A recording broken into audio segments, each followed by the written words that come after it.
अगर धामी में जरा सा समझ होती तो धामी तत्काल सीबीआई की जांच करा देता। हरिद्वार से आपको खबर दिखा रहे हैं, अंकिता भंडारी को न्याय दिलाने की मांग को लेकर कांग्रेस सड़कों पर उतर चुकी है और जानते हैं हरक सिंह रावत कांग्रेस के चुनाव प्रभारी हरिद्वार में जो है आज सड़क पर उतरे हैं। क्या कह रहे हैं हरक सिंह रावत जी, किस तरह से न्याय दिलाने की मांग करेगी अंकिता को आप? आज देखिए, हम लोग आज हर की पौड़ी पर, जहाँ गंगा के तट पर साल के शुरुआत में हम लोगों ने संकल्प लिया है गंगा तट पे आकर जी कि जब तक अंकिता को न्याय नहीं मिल जाता। आज सवाल अंकिता का नहीं है, आज केवल उत्तराखंड की बेटी, उत्तराखंड की बहन का सवाल नहीं है। आज ये पूरे देश की बेटी और पूरे देश की बहनों का सवाल है। जिससे निर्भया हत्याकांड हुआ था, वो लड़ाई केवल दिल्ली के लोगों ने नहीं लड़ी थी, वो लड़ाई पूरे देश की माता बहनों ने, पूरे देश के लोगों ने वो लड़ाई लड़ी थी। और देश की पार्लियामेंट को झुकाकर बाध्य किया था कि देश के अंदर महिलाओं के लिए, बेटियों के लिए एक मजबूत कानून बने।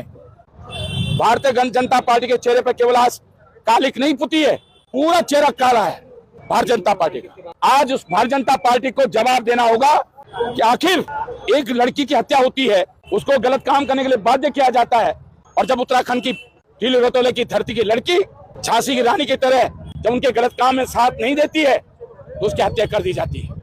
आज ये लड़ाई, क्योंकि अगर आज ये लड़ाई हम नहीं जीते, वो वीआईपी, वो चाहे कितना बड़ा ताकतवर व्यक्ति हो, अगर उसको आज सजा नहीं हुई, वो जेल के सलाखों के पीछे नहीं पहुंचा, तो आने वाला समय उत्तराखंड और पूरे देश के लिए, बेटी और बहनों के लिए सुरक्षित नहीं रहेगा। रावत जी, वीआईपी की बात आपने की, आखिर वो वीआईपी कौन है? भाजपा कह रही है कांग्रेस राजनीति कर रही है, अनुसूचित जाति का अपमान किया जा रहा है साफ तौर पर। कहना है, देखिए, जब जब भारतीय जनता पार्टी पे आरोप लगता है तब वो जाति धर्म के नाम पर अपराधी, बलात्कारी, कि न कोई जाति होती है, न कोई धर्म होता है, न कोई क्षेत्र होता है। अपराधी का सिर्फ एक ही धर्म, एक ही जाति है, वो अपराधी है। भारतीय जनता पार्टी जिस तरह अपराधियों को जाति धर्म में बांटने की कोशिश करती है, क्या किसी जाति, किसी धर्म के लोगों को, कोई भी धर्म का हो, किसी भी क्षेत्र का हो, क्या उसको बलात्कार करने की छूट है?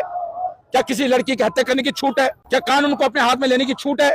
इस तरह एक बेटी के सम्मान को बचाने के बजाय अगर धामी में जरा सा समझ होती तो धामी तत्काल सीबीआई की जांच करा देता। अरे धामी, तुम भी इस पहाड़ के बेटे हो, एक सिपाही के बेटे हो, मैं भी एक सिपाही का बेटा हूँ। हंसा धनाई बेलवंती चौहान ने इस राज्य के लिए अपना बलिदान दिया, क्या हमने उनकी जाति से लिया?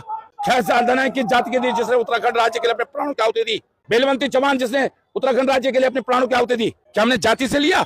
हमने एक वीरांगना की तरह लिया। टीले रोतोले का सम्मान हम जाति से नहीं, एक वीरांगना के रूप में उसका सम्मान करते हैं। एसआईटी की जांच को उच्च न्यायालय ने सही ठहराया था, सीबीआई जांच को उन्होंने नकार दिया था, इस पर आप क्या कहेंगे? सीबीआई की जांच हुई नहीं इस मामले में। देखिए, सीबीआई की जांच करने के दो तरीके हैं। नंबर 1, कोई मान्य न्यायालय आदेश करे सीबीआई की जांच का, या प्रदेश सरकार संस्तुति करे।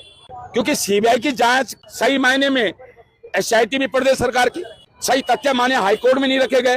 2 लाइन का प्रस्ताव पास करना है प्रदेश सरकार कि प्रदेश सरकार अंकिता हत्याकांड में वीआईपी का उल्लेख हो रहा है, उसमें सीबीआई की जांच की संस्तुति करती है।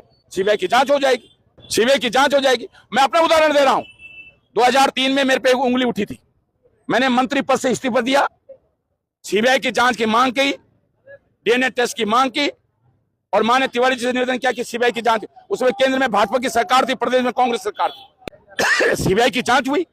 अब चुनाव नजदीक आ रहा है, यह आरोप लगाए जा रहे हैं कि चुनाव को लेकर राजनीति आप लोग करते हुए आ रहे हैं। अब अगर किसी की हत्या होती है, किसी के साथ बलात्कार होता है, क्या कांग्रेस उस मुद्दे को भी नहीं उठाए? कांग्रेस चुप रहे?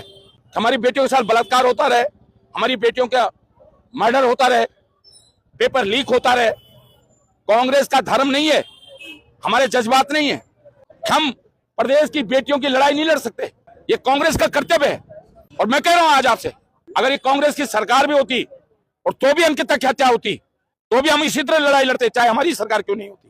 कहां तक लड़ाई जारी रहेगी? क्योंकि भाजपा के तमाम लोग जिनका ईमान जग रहा है, चाहे पूर्व मंत्री यमकेश्वर के पूर्व मंत्री विजय बर्तवाल हो, चाहे पति केदारनाथ का अजय हो, चाहे तमाम राज्यसभा जिला पंचायत के सदस्य हैं जिनकी आत्मा जग रही है, वो भी तो भाजपा के लोग हैं, वो भी तो सीबीआई की जांच की मांग कर रहे हैं। तो सीबीआई की जांच की मांग करना क्या गलत है? क्या अन्याय है? क्या हम चुप रहे? हमारी बेटियों के साथ कुछ भी होता रहे और हरक सिंह रावत या उत्तराखंड का कांग्रेस का कार्यकर्ता सिर्फ ये कि हम विपक्ष में हम चुप रहेंगे, हम ये नहीं हो सकता है। हर चीज राजनीति के लिए नहीं होती है, हर चीज राजनीति के लिए नहीं होती है, और ये लड़ाई हम कोई राजनीतिक स्वार्थ के लिए भी नहीं लड़ रहे हैं।